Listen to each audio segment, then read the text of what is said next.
Yan, biyahe na naman nga po tayo para ma-make up ng ibon para sa fourth lap ng SQPHA fundraise at first lap ng free fundraise. Kasama natin si Budon. Yan, malawak yung makandaan.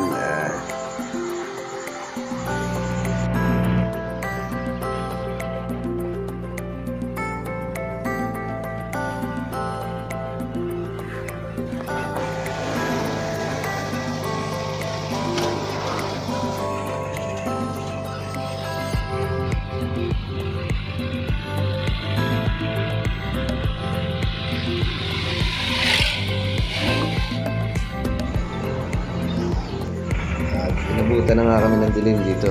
Medyo traffic sa Gumaka. Bakit ang kalsada? Lubak-lubak.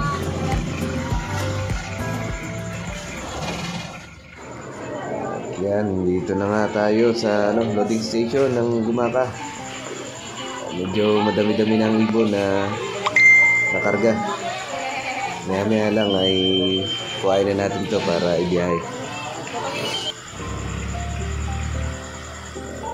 Biyahe na tayo papuntang Sariaya para kunin yung mga kasamaang ibon. Ayan, tuloy-tuloy lang. Sa cellphone pa. Mamaya tulog na yan. Ayan, lusina na. Tuloy pa rin ang biyaya. Mga alas 12 na ng gabi yan. At yan na nga.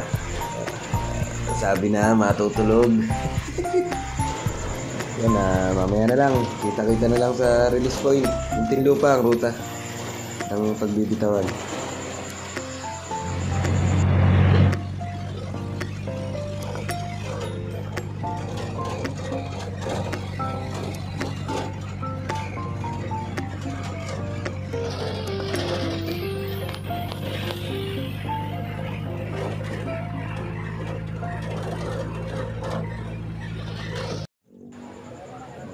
Dito na nga tayo sa Muntinlupa. Ayan, lagay ng mga ibon. Relax pa sila dyan. Ayan, may kasama nga pala tayo mga ibon ng LFC Los Baños. Ayan, medyo madami-dami rin yung ibon nila. 4 na crates.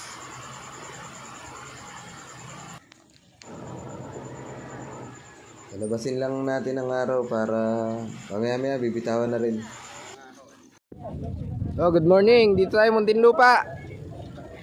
Bitaw tayo ng 6:30. Mga ibon, Good luck sa SQPHA fourth lap fundraise. QPHA free fundraise.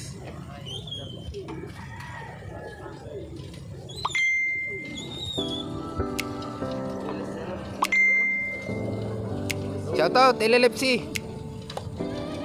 Malapit na.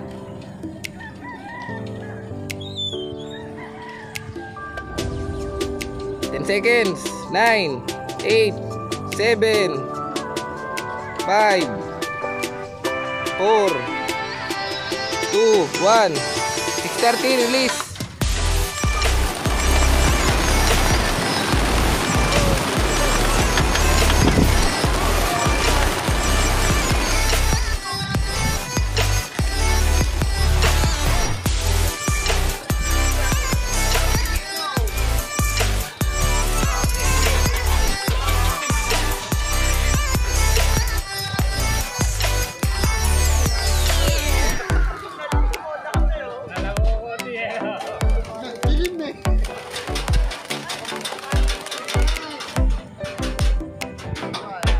Dami.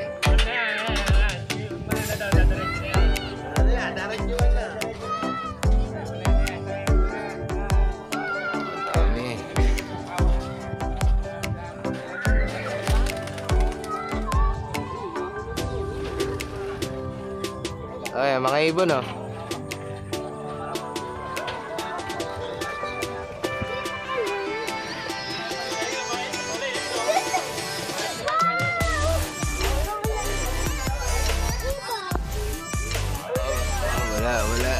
Wala din. Wala. Nakalabas lahat. Ito na yung mga ibon na ito. Wala na yung karamihan. Ito na yung mga naiwan, oh. Madami-dami pa pala. Taas. Ito, meron pa rito. Oh, good luck sa lahat.